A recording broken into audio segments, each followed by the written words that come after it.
அன்பர்களே, அவருக்கும் வாழ்த்துக்கள். என்று உங்களை சந்திப்பதில் நான் மிகுந்த மகிழ்ச்சி அடைகிறேன். ஒரு வசனத்தை நான் எடுத்து வாசிக்கிறேன். ரோமர் 3:11. உணர்வு உள்ளவன் இல்லை, தேவனை தேடுகிறவன் இல்லை. உணர்வு உள்ளவன் இல்லை, தேவனை தேடுகிறவன் இல்லை. ஆண்டவராகிய தேவன் உங்களுக்கு ஒரு ஆவியின் உணர்வை உங்களுக்குள் வைத்திருக்கிறார். நாம் தொடர்ந்து சீக்ரெட் ஆஃப் ஹியூமன் ஸ்பிரிட், மனித ஆவியின் ரகசியத்தை பற்றி 84ஆம் செய்தியை நாம் பார்க்கிறோம்.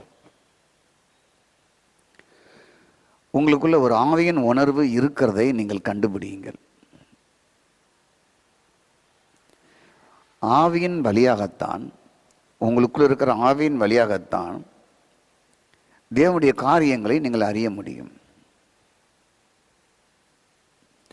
தேவனை உணர்வதற்கு, தேவனிடத்தில் திரும்புவதற்கு சரியான ஒன்றை ஆண்டவர் உங்களுக்கு சிருஷ்டித்து வைத்திருக்கிறார். அதுதான் ஆவி. உங்கள் ஆவி தான் உங்களுக்கு நல்ல டீச்சர், குரு, நல்ல டீச்சர், ஆசிரியர், நல்ல ஒரு நீதிபதி என்று சொல்லலாம். உங்கள் ஆவிதான் தேவன் இருக்கிறார் என்பதை அறிவதற்கு அது உதவி செய்கிறது. உங்கள் ஆவி வழியாகத்தான் ஆவியின் தேவன் செயல்படுத்துகிறார் என்பதையும் நீங்கள் புரிய வேண்டும். ஸ்தோத்திரம். உங்கள் ஆவியில் தேவன் எப்படி செயல்படுகிறார்? ஒரு வசனத்தை நான் வாசிக்கிறேன், அதுக்கப்புறம் உங்களுக்கு நல்லாவே புரியும். அந்த வசனத்தில் அழகா நமக்கு எப்படி ஆவியானவர் உங்கள் ஆவிக்குள் செயல்படுகிறார் என்பதை நீங்கள் அறிய முடியும். கலாத்தியர் 3:5 வாசிக்கும் பொழுது, உங்களுக்கு ஆவி அளித்து உங்களுக்குள்ளே, உங்களுக்கு ஆவி அளித்து உங்களுக்குள்ளே என்று போடப்பட்டிருக்கிறது. உங்களுக்குள்ளே ஆவி அளித்து உங்களுக்குள்ளே அற்புதங்களை நடப்பிக்கிறவர். மத வழிபாட்டினால், மத செயல்பாட்டினால் அல்ல, விசுவாசத்தை கேள்விப்பட்டீர்களே அதை கொண்டு செயல்படுகிறார். கிறிஸ்துவை குறித்து விசுவாசித்தீர்களே அதை கொண்டு செயல்படுத்துகிறார். மத வழிபாட்டின் முறையில் அல்ல. உங்களுக்கு ஆவி அளித்து உங்களுக்குள்ளேயே அற்புதங்களை நடப்பிக்கிறவர். அந்த அற்புதங்களை மதத்தின் வழியாக, மத பிரமாணங்களின் வழியாக அவர் செய்யவில்லை. கிறிஸ்துவை குறித்து விசுவாசித்ததினாலே அதை அவர் செய்கிறார்.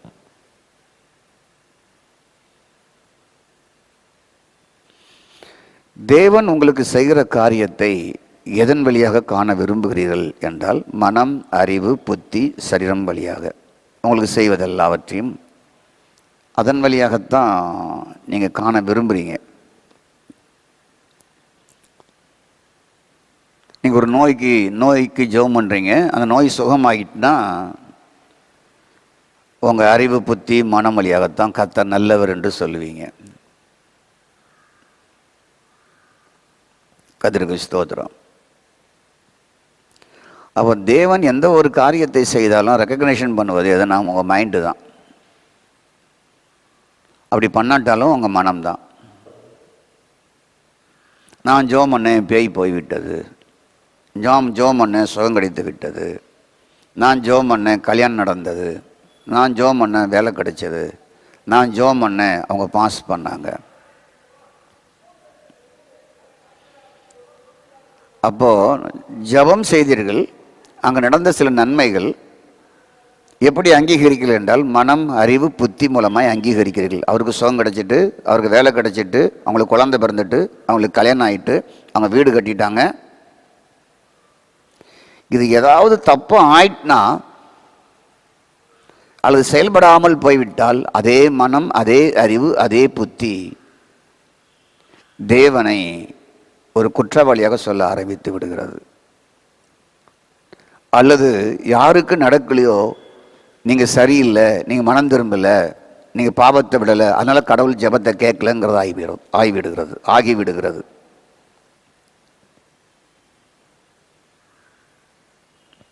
ஸ்தோத்திரம். அப்போ உங்களை அறிவு புத்தி சரீரம் மனம் வழியாகத்தான் கடவுள் செய்கிற நன்மைகளையும் அற்புதங்களையும் காண விரும்புகிறோம். ஸ்தோத்திரம். புரியுதா உங்களுக்கு? இப்போ ஒருத்தர் மேலே கை வைக்கிறாங்க, அவங்க பேய் பிடித்து ஆடுறாங்க. அப்போ மன அறிவு புத்தி தான் அந்த ஊழியர்கிட்ட வரம் இருக்கிறதுங்கிறத அங்கீகரிக்கிறது. ஸ்தோத்திரம். ஒரு தலை மேலே கை வைக்கிறார், தீர்க்கதரிசனம் சொல்லுகிறார், கீழே விழுகிறார், அற்புதங்கள் நடக்குது. இதெல்லாம் அறிவு சரீரம் புத்தி மனம் தான் இதெல்லாம் அங்கீகரிக்குது, ஏற்றுக்கொள்ளுது. இது வழியாகத்தான் கடவுளை நம்ம தேடுறோம், இது வழி தான் கடவுளை அக்செப்ட் பண்ணுறோம், ஊழியரை ஏற்றுக்கொள்ளுகிறோம், தீர்க்கதரிசியை ஏற்றுக்கொள்ளுகிறோம். உடனே பாக்கெட்டில் இருக்கிற பணத்தை எண்ணி காணிக்கையாக கொடுக்குறோம். ஸ்தோத்திரம். நான் ஒன்று சொல்கிறேன் கேளுங்க, நீங்கள் விரும்புகிற பிரகாரம் உங்கள் மனம் அறிவு புத்தி எண்ணம் இதன் வழியாக நீங்கள் விரும்புகிற பிரகாரம் தேவன் செய்வதில்லை. உங்கள் கண்ணால் கண்டு அறிவால் எண்ணத்தால் புத்தியால் அறிந்து ஒத்துக்கொள்கிறீர்கள் அல்லவா, அதை வைத்து ஆண்டவர் அப்படி செய்வதில்லை. நீங்கள் ஒத்துக்கொள்வதற்காக அப்படி செய்வதில்லை. அவர் எங்கே செயல்படுகிறார் என்றால் உங்கள் ஆவிக்குள் செயல்படுகிறார். உங்களுக்கு ஆவியை அளித்து உங்கள் ஆவிக்குள் அற்புதம் செய்கிறார். உங்களுக்கு ஆவியை அளித்து ஆவிக்குள் அற்புதங்களை செய்கிறார். உங்கள் மனதிற்குள் அல்ல, அறிவுக்குள் அல்ல, புத்திக்குள் அல்ல, எண்ணங்களுக்குள் அல்ல, சரீரத்திற்குள் அல்ல, உங்கள் ஆவிக்குள்ள செஞ்சு இந்த சரீரத்தில் அதை அணுவிக்க உதவி செய்கிறார். உங்கள் ஆவிக்குள் நடப்பித்து அதை மனம் எண்ணம் உணர்வு அறிவு புரிந்து கொள்ள உங்கள் ஆவிக்குள் அதை செய்கிறார். அதன் வழியாக தான் நீங்கள் அறியணும், புரியணும். ஸ்தோத்திரம். 2 கொரிந்தியரின் புஸ்தகம் எடுத்துக்கொள்ளுங்க. 2ஆம் அதிகாரம் 1ஆம் வசனத்தில் கர்த்தருக்கு ஸ்தோத்திரம்.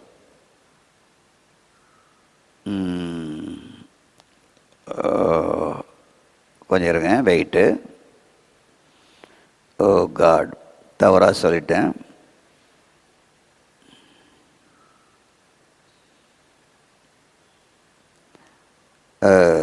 ஸ்தோத்திரம். இயேசு கிறிஸ்துவை 1 கொரிந்தியர் 2:1 இயேசு கிறிஸ்துவை சிலுவில் அறையப்பட்ட அவரை அன்றி வேறு ஒன்றையும் உங்களுக்குள்ளே அறியாதிருக்க தீர்மானித்தேன்.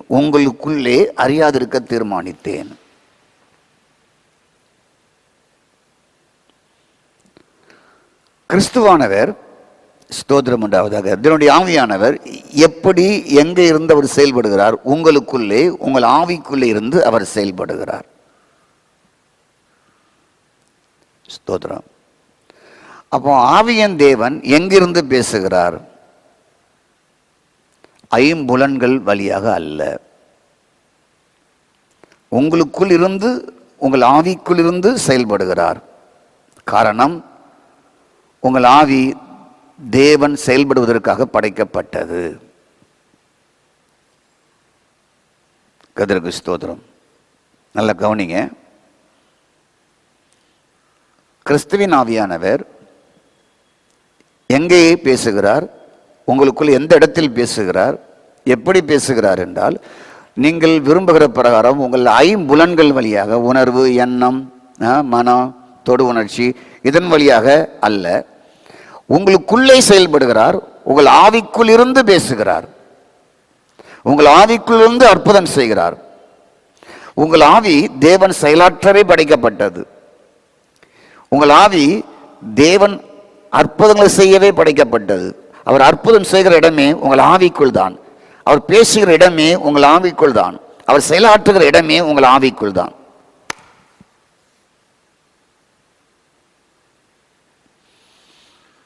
ஸ்தோத்திரம். ஆவியின் தேவன்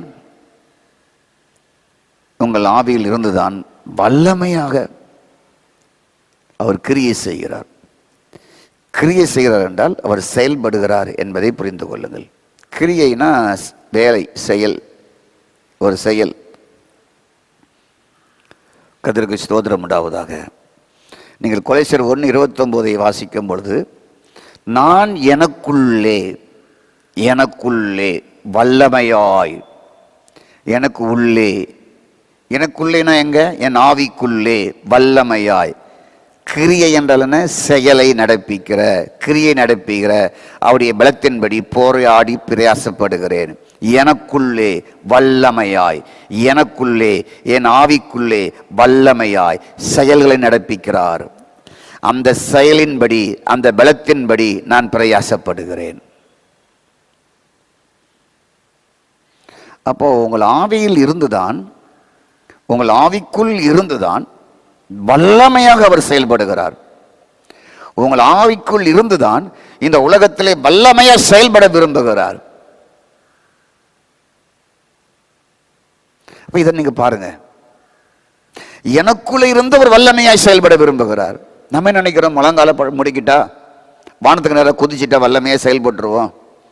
ஒரு 40 நாள் ஃபாஸ்டிங் போட்டுட்டா சபையெல்லாம் கட்டி முடிச்சிடலாம். ஒரு 21 நாள் உபவாசம் போட்டால் கிடைக்காத வேலைலாம் கிடைச்சிரும்னு நினைக்கிறோம். மற்ற மார்க்கங்களும் அப்படிதான் நினைக்குது. விரதம் இருந்தால் எல்லாத்தையும் சாதிச்சிடலாம்னு நினைக்குது. வேதம் சொல்வதை நல்லா கவனிங்க. நீங்க அவர் உங்களுக்குள்ளே இருந்து, ஸ்தோத்திரம், அவர் எனக்குள்ளேயே இருந்து உங்களுக்குள்ளே இருந்து வல்லமையாய் செயல்படுகிறார். உங்களுக்குள் இருந்து அற்புதங்களை செய்கிறார். உங்களுக்குள்ளிருந்து வல்லமையாய் நடப்பிக்கிறார். உங்களுக்குள்ளிருந்து வல்லமையான காரியத்தை அவர் செயல்படுத்துகிறார். செயல்படுத்துகிறவர் எங்கே? வல்லமையான காரியத்தை, ஆற்றலான காரியத்தை இந்த உலகத்தில் செய்யக்கூடியவர் எங்கே இருக்கிறார்? உங்களுக்குள்ளே இருக்கிறார். இதை பாருங்க. 4 நாள், 1 வாரம், 10 நாள் எங்கே ட்ரைனிங் போயிட்டு வரனால அல்ல.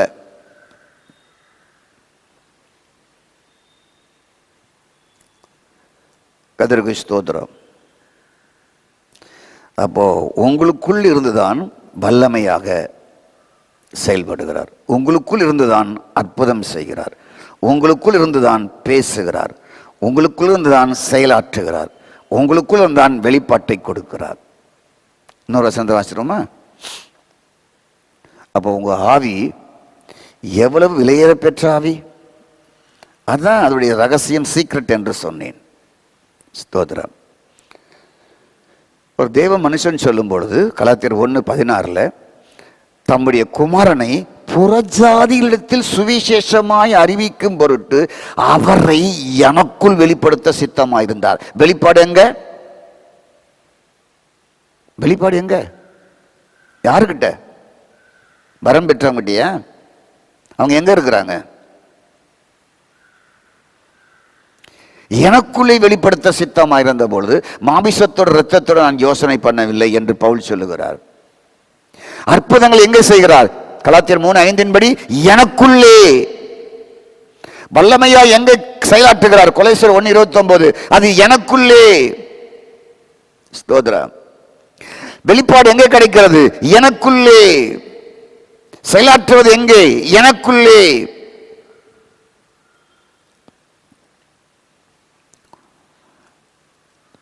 ஸ்தோத்திரம். அப்போ இந்த ஆவியின் வழியில், ஆவியில் தேவனை தேடுகிற வழியில் நீங்கள் சரியாக வரும்பொழுது, சரியாக அதை நிதானிக்கும் பொழுது, உணரும் பொழுது 100 மடங்கு உங்கள் ஆவியில் செயல்பட ஆரம்பிக்கும். மத்தேயு 13:13 100 மடங்கு எல்லாமே பெருகும். உணர்கிறவன் 100 மடங்கு அறுவடை செய்வான். ஸ்தோத்திரம். கண்டுபிடிச்சிங்களா? புரியுதா உங்களுக்கு? ஸ்தோத்திரம் உண்டாவதாக. அப்போ ஸ்தோத்திரம் உண்டாவதாக. இந்த உணர்வு இல்லையா, எனக்குள்ளே அவர் அற்புதங்களை செய்கிறார், எனக்குள்ளே வல்லமையான காரியங்களை நடப்பிக்கிறார், எனக்குள்ளே ஸ்தோத்திரம் அற்புதங்களையும் வல்லமையான காரியங்களை நடப்பிக்கிறார், எனக்குள்ளேயே வெளிப்படுத்துகிறார். இந்த உணர்வு வழியாக, ஆவியின் உணர்வு வழியாக. அப்போ கொலைசியர் 2:2 வாசிக்கும் பொழுது பிதாவாகிய தேவனுக்கும் கிறிஸ்துவுக்கும் உரிய ரகசியத்தை அறிந்து கொள்ளும் உணர்வின் பூரண நிச்சயம். கிறிஸ்துவுக்கும் பிதாவுக்கும் இருக்கிற ரகசியத்தை அறிந்து கொள்ளுகிற உணர்வு. அதுல நீ ஐஸ்வர்யவனாக மாற வேண்டும். பிதாவாகிய தேவனுக்கும் கிறிஸ்துவுக்கும் உரிய ரகசியத்தை எங்க வெளிப்படுத்துகிறார்? உங்க உணர்வுல, உங்கள் ஆவியின் உணர்வுல வெளிப்படுத்துகிறார். பிரைஸ் காட், ஸ்தோத்திரம். அந்த ஆவியின் உணர்வுல பூரண நிச்சயத்தை, அந்த ஐஸ்வர்யத்தை உங்களுக்கு கொடுக்க விரும்புகிறார். அந்த உணர்வுல தான் கொடுக்க விரும்புகிறார். அப்ப பிதாவாகிய தேவனுக்கும் அவருக்குரிய கிறிஸ்துவுக்குள்ள ரகசியத்தை அறிகிற உணர்வு உள்ளதான், ஆவிக்குள்ளதான். தேவன் ஆவியான வல்லமையை கிரியை நடைபெறுவது உங்கள் ஆவிக்குள்ளதான். அற்புதங்களை நடப்பது உங்களுக்கு ஆவிக்குள்ளதான். வெளிப்பாடை கொடுப்பது கலாச்சாரம் 1:16 உங்கள் ஆவிக்குள்ளதான். அப்போ சரீர உணர்வு வேற, மனம் சார்ந்த உணர்வு வேற, ஆவியின் உணர்வு வேற. நல்லா ஆவில் நிறைந்து நடத்திட்டு கர்த்தர் உங்களுக்கு ஏதாவது காட்டினாரா, தரிசனம் தந்தாரா, ஏதாவது பார்த்தீங்களா அப்படின்னு சொல்லி சிலர் கேட்பாங்க. அதெல்லாம் அறிவீனமான ஒரு காரியம். அவங்க ஏதாவது சொல்லுவாங்க. சில டிவியில் கூட ரத்த சாட்சியா சாவர மாதிரி நான் பார்த்தேன் அப்படின்னு ஒளிபரப்புறாங்க. அதெல்லாம் ஒரு அறிவீனமான காரியம். வேதத்தை சரியாக கையாள தெரியல. கர்த்தர் என்ன காட்டினாரு உங்களுக்கு? ஒரு மலையை காட்டினார். உங்களுக்கு என்ன காட்டினார்? ஒரு மரத்தை காட்டினார். உங்களுக்கு என்ன காட்டினார்? ஒரு பாம்பு போகிற மாதிரி காட்டினார். எங்க நல்லா புரியுங்க. மனசுலையும் சரீரத்திலையும், சரீர உணர்வில் மன உணர்வில் அல்லங்க. அவர் உங்களுக்குள்ளேயே அற்புதம் செய்கிறார். உங்களுக்குள்ளேயே வெளிப்பாட்டை கொடுக்கிறார். உங்களுக்குள்ளேயே வல்லமையான கிரிகளை நடப்பிக்கிறார்.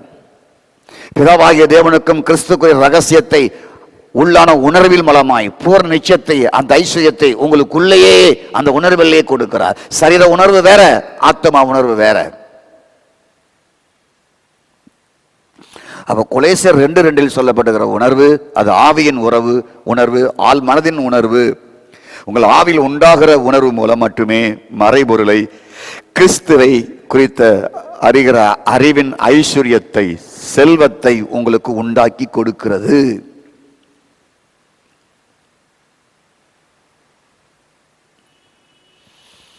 அப்போ இந்த ஆவி எவ்வளோ விலையேற பெற்றது.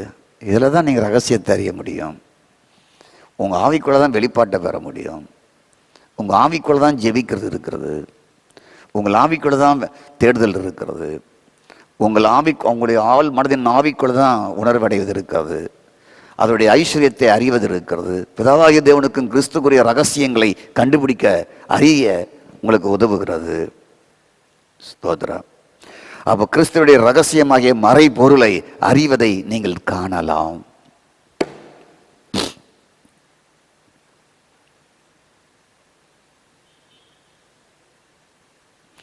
அப்போ உங்க ஆவியில் ஒரு மர்மம் இருக்கிறது, ஒரு ரகசியம் இருக்கிறது, ஒரு மறைபொருள் இருக்கு. அது தேவனாகிய கிறிஸ்து. அவர் உங்களுக்குள் இருக்கிறார். Glory to God. உங்க ஆவிக்குள்ள தான் அந்த மர்ம ரகசியமான கிறிஸ்துவனுடைய ரகசியங்களை உள்ளே இருந்து பெற முடியும். அதை அறிந்து கொள்கிற அறிவு திறன் எங்கே? அதை அறிந்து கொள்கிற உணவு அறிவை சார்ந்த, மனம் சார்ந்த, சரீரத்தை சார்ந்த அறிவும் புத்தியும் எதுவும் இல்லை.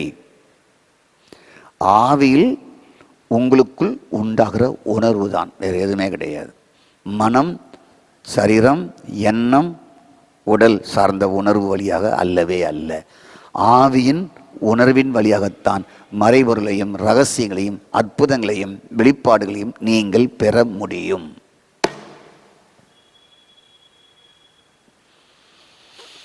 இப்போ உங்களுக்கு ஒரு ரகசியத்தை சொல்லித்தர போறேன்.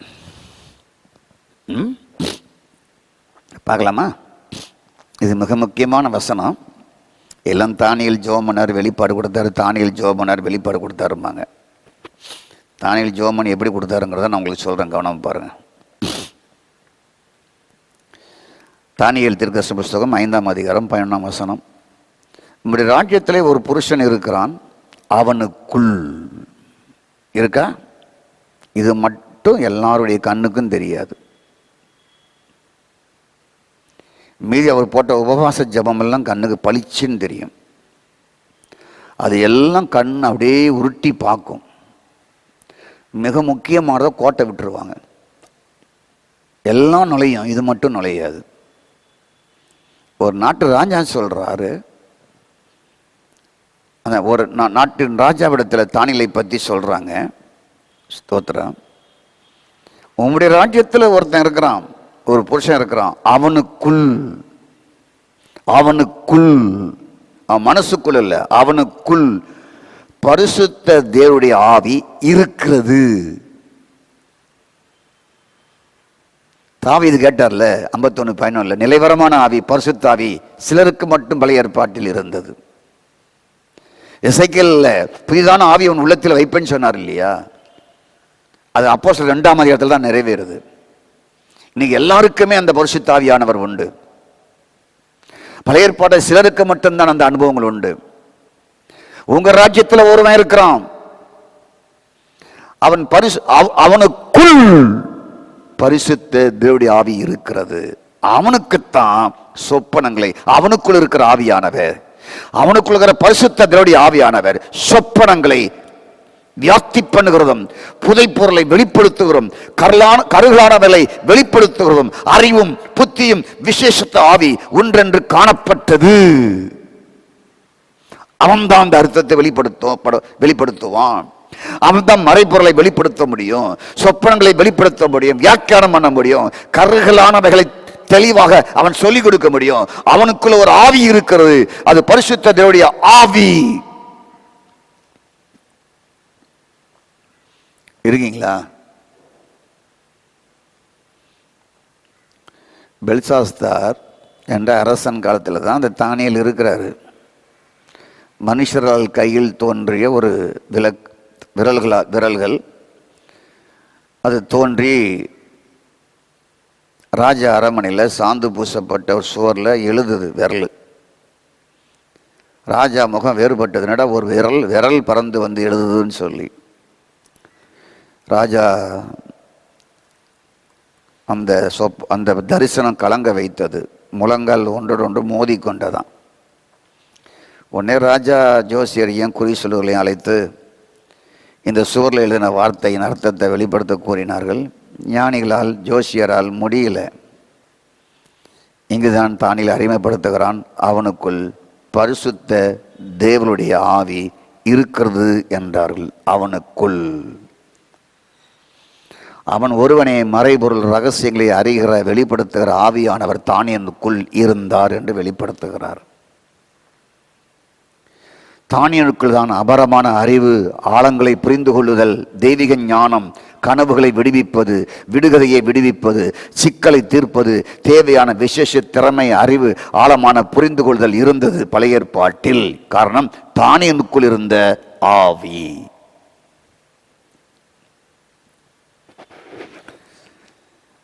புதிய ஏற்பாட்டில் மறைபொருளாக இருக்கிறவர், ரகசியமாக இருக்கிறவர், அற்புதங்களை செய்கிறவர், வெளிப்படுத்தலை கொடுக்கிறவர் எங்கே? புதிய ஏற்பாட்டில் மறைபொருளாக இருக்கிறவர், ரகசியமாக இருக்கிறவர், ஸ்தோத்திரம் உண்டாவதாக, அற்புதங்களை செய்கிறவர், வெளிப்படுத்தலை கொடுக்கிறவர் எங்கே? உங்கள் ஆவிக்குள். அன்னைக்கு தானியேல் ஒருவருக்குள்ளதான், இன்னைக்கு உங்க எல்லாருக்குள்ளேயும் அவர் இருக்கிறார். தேவனுக்கும் பிதாவுக்கும் கிறிஸ்துக்குரிய ரகசியத்தின் மறைபொருளை அறிந்து கொள்கிற உணர்வின் அறிவு திறனை உடையவராக இருக்க வேண்டும் என்று வேதம் சொல்லுகிறது. நீ எப்படி இருக்கணும்னு வேதம் சொல்லுது. ரகசியத்தை அறிகிற அறிவின் திறன், அந்த உணர்வு, அந்த ஆவி உங்களுக்குள் இருக்க வேண்டும், அதை அறிய வேண்டும் என்று வேதம் சொல்லுகிறது. அதற்கு உரியவராக இருக்க வேண்டும் என்று சொல்லுது. அப்போ மறைபொருள் கிறிஸ்து, மர்மமானவர் கிறிஸ்து, பரம்பொருள் கிறிஸ்து, பரமேஸ்வரன் கிறிஸ்து. இந்த கிறிஸ்துவுக்குள் தான் ஞானம், அறிவு என்ற பொக்கிஷங்கள் அடங்கி இருக்கிறது. கொலைசியர் 2:3. இப்படி மறைபொருளாகி இருக்கிற கிறிஸ்து, ஞானம், அறிவு என்ற பொக்கிஷங்கள் எல்லாம் தனக்குள் கொண்ட இயேசு கிறிஸ்து தேவனுக்கும் பிதாவுக்கும் கிறிஸ்துக்குரிய மறைபொருளை, அந்த அறிவு உணர்வை உங்கள் ஆவிக்குள் அவர் வெளிப்படுத்துகிறார். எங்கேயோ அல்ல, உங்களுக்குள்ளே இருந்து. மறைபொருளான கிறிஸ்து, ஞானம், அறிவு என்ற பொக்கிஷங்கள் எல்லாம் தனக்குள் கொண்ட இயேசு கிறிஸ்து பிதாவாகிய தேவனுக்கும் கிறிஸ்துக்குரிய ரகசியங்களை, மறைபொருள்களை அறிகிற உணர்வின் ரகசியத்தை உங்கள் ஆவிக்குள்ளேயே வெளிப்படுத்தி கொடுக்கிறார். உங்கள் ஆவிக்குள்ளேயே செயலாற்றுகிறார். ஆகவே யூதர்களுக்கு ஒரு சிலருக்கு மட்டும் அது இருந்தது. புறஜாதிகளுடைய காலம் வந்த பொழுது இப்போ எல்லாருக்கும் வெளிப்படுத்தப்படுகிறது. மர்மமான கிறிஸ்து இன்னதென்று தேவன் தம்முடைய பரிசுத்தவான்களுக்கு வெளிப்படுத்த விருப்பம் கொண்டார். இந்த மர்ம ரகசியமாகிய மறைப்பொருளை இயேசு கிறிஸ்து அவர் உங்களுக்குள்ளேயே இருக்கிறார். கொலைசியர் 1:24-27. புறஜாதிகளுக்கு வெளிப்படுத்த இந்த மர்ம ரகசியம் இன்னதென்று அறிந்து கொள்ள பரிசுத்தவான்களுக்கு அதை காட்டப்பட்டதான், சொல்லப்பட்டதான். அவர் விருப்பம் கொண்டாராம். இந்த மர்மமான ரகசியமாகிய மறைபொருளான கிறிஸ்து இன்னைக்கு உங்களுக்குள்ளே இருக்கிறாரப்பா. அவர் தான் ஆவியானவர், அவர் தான் கிறிஸ்து, அவர் தான் மறைபொருள், அவர் தான் சீக்ரெட், அவர் தான் மர்மம். அவர் உங்களுக்குள்ளே இருக்கிறாரப்பா. அவர் உங்களுக்குள்ள இருந்தாம்பா வெளிப்படுத்துகிறாரு. உங்களுக்குள்ள தான்ப்பா பலத்த காரியத்தை செய்கிறார். உங்களுக்குள்ள தான்ப்பா அற்புதம் செய்கிறார் என்று வேதம் சொல்லுகிறது.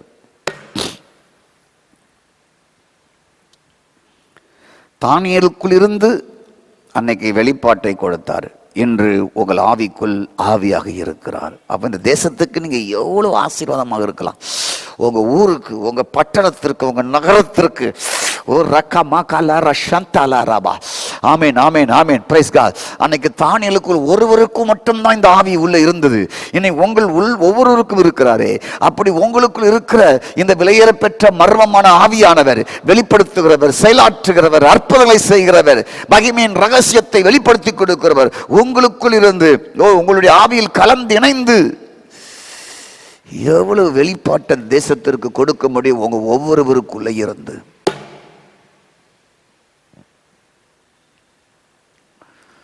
அப்போ தானியேலுக்குள் வெளிப்பாட்டை கொடுத்தவர் இன்று உங்க ஆவிக்குள் இருக்கிறார். கலாத்தியர் 4:6, ரோமர் 8:11, 2 தீமோத்தேயு 4:12.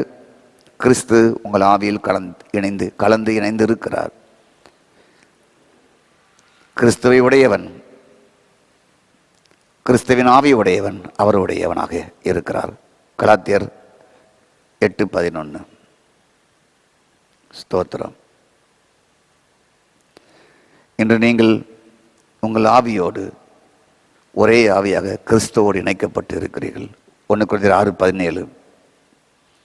இப்படிப்பட்ட ஆவியின் தேவனால் உங்கள் ஆவியின் உணர்வு மூலம் வெளிப்பாட்டை அத்தனை நீங்கள் பெற முடியும். ரகசியங்களை பெற முடியும், மறைபொருளை பெற முடியும். அதை அறியவும் வெளிப்படுத்தும் தான் உங்கள் ஆவியில் கலந்திணைந்திருக்கிறார். உங்கள் ஆவி ஒரு விலையேற பெற்ற ஆவி, ரகசியமான ஆவி. தானியேலுக்குள் பரிசுத்தர் தேவனுடைய ஆவியாக இருந்தார். இன்று கர்த்தரே உங்கள் ஆவியாக இருக்கிறார். கிறிஸ்துவே உங்கள் ஆவியாக உங்களுக்குள் இருக்கிறார். பரிசுத்த ஆவியே உங்கள் ஆவியாக உங்களுக்குள் இருக்கிறார். குமாரனே உங்கள் ஆவிக்குள் ஆவியாக இருக்கிறார். உங்களுக்குள் இருந்து எல்லா மறைபொருள்களையும் உங்களுக்கு சொல்லிக் கொடுக்க அவர் விரும்புகிறார். ஆகவே அன்று சவுல் என்ற ஒரு பவுலுக்கு இப்படி வெளிப்பாடு கிடைத்தது. புறஜாதிகளிடத்தில் கிறிஸ்துவை சுவிசேஷமாய் அறிவிக்கும் பொருட்டு எனக்குள் இவை எல்லாம் வெளிப்படுத்த சித்தமாயிருந்தார் என்று சொல்லுகிறார். ஆகவே நான் முடிவாக சொல்லுகிறேன், உங்கள் ஆவியின் உணர்வு வழியாகத்தான் ஆவியின் தேவன் வெளிப்பாட்டையும் அற்புதங்களையும் செய்கிறார். வேறு எங்கே இல்லை, எங்கேயோ தேடி போய் அல்ல, எங்கேயோ என்ன மந்திரிச்சு கொடுக்கறதுனால அல்ல, தண்ணி கிண்ணி ஓதி கொடுக்கறதுனால அல்ல. ஸ்தோத்திரம். அப்புறம் எண்ணெய் முடிஞ்ச உடனே எங்கே போனோம்? திருப்பி அவரை தேடி போனோம். திருப்பி எண்ணெய் ஜோம் பண்ண, தண்ணிக்கு ஜோம் பண்ண. உங்களுக்குள்ளே இருந்து அற்புதம் செய்கிறார். உங்களுக்குள்ளே வெளிப்பாடு கொடுக்கிறார். பலத்த காரியத்தை உங்களுக்குள்ளே செய்கிறார். மர்மமான ரகசியை உங்களுக்குள்ளே வெளிப்படுத்துகிறார். மறைபொருளை உங்களுக்குள்ளே வெளிப்படுத்துகிறார். சிக்கலான காரியத்தை உங்களுக்குள்ளே வெளிப்படுத்துகிறார். அன்னைக்கு தானியலுக்கு மட்டும்தான் என்று உங்களுக்கும் இருக்கிறது. காங்களை மூடி ஜெபிப்போம். எங்கள் தேவனுடைய ஆவியானவரே, உங்களுக்கு நன்றி. பிதாங்குமாரன் பரிசுத்தாவின் நாமத்தில் நாங்கள் உங்களுடைய சமூகத்தில் வருகிறோம். எங்களுக்குள் இருக்கிறீர், எங்களுக்குள் இருக்கிறீர். அதற்காக நன்றி, நன்றி, நன்றி. வெளிப்படுத்துகிறீர், நன்றி. பலத்த காரியங்களை செயலாற்றுகிறீர், நன்றி, நன்றி. மறைபொருளின் ரகசியங்களை அதை குறித்து அறிகிற அறிவின் உணர்வை எங்களுக்குள் உண்டாக்குகிறீர். அதற்காக நன்றி, நன்றி, நன்றி அப்பா. அப்படிப்பட்ட காரியங்களை தொடர்ந்து செய்யுங்க அப்பா. இயேசுவின் நாமத்தில் பிதாவே, ஆமேன், ஆமேன். இருக்கவே முடியாது பல நன்மை செய்த இயேசுவுக்கே நன்றி, நன்றி, நன்றி என்று சொல்லி நான் துதிப்பேன். நாள்தோறும் போற்றுவே, நாள்தோறும் போற்றுவே. நன்றி சொல்லாமல் இருக்கவே முடியாது பல நன்மை செய்த இயேசுவுக்கே நன்றி, நன்றி, நன்றி என்று சொல்லி நான் துதிப்பேன். நாள்தோறும்